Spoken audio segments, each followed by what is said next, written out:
ఈరోజు డిఎస్పి గారు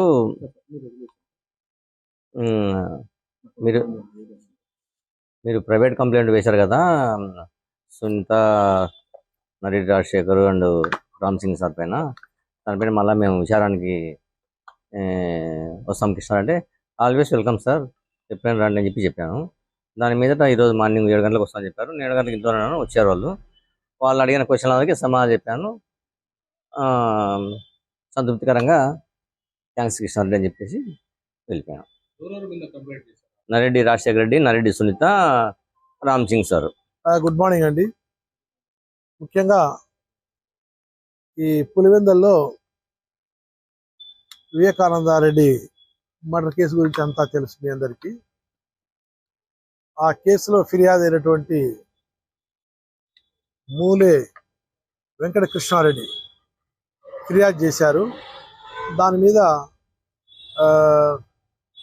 పులివెందుల డిఎస్పీస్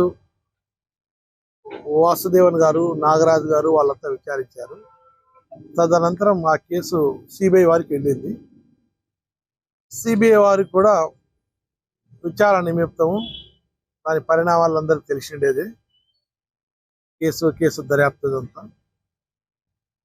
దాని తర్వాత ఈ మూలే వెంకటకృష్ణారెడ్డి గారు వివేకానందారెడ్డి డాటరు సునీతమ్మ మీద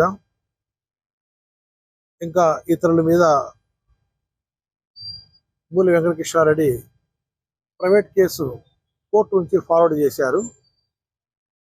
దీన్ని అప్పటి సిఏ గారు రాజు 642/2023గా నమోదు చేసి ఆయన కేసు దర్యాప్తు చేశారు. కేసు ఛార్జ్షీట్ కూడా వేశారు.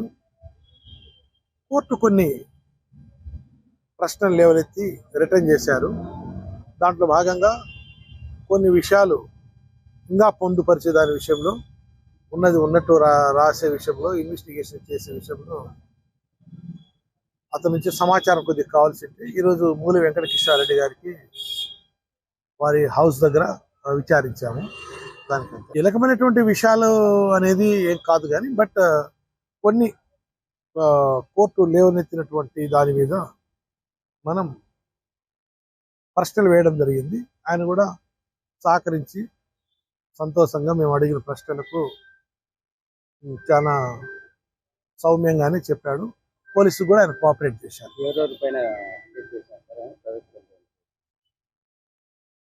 అదే చెప్పాను కదా, సునీతమ్మ అండ్ అదర్స్ ఉన్నారు. దాని మీద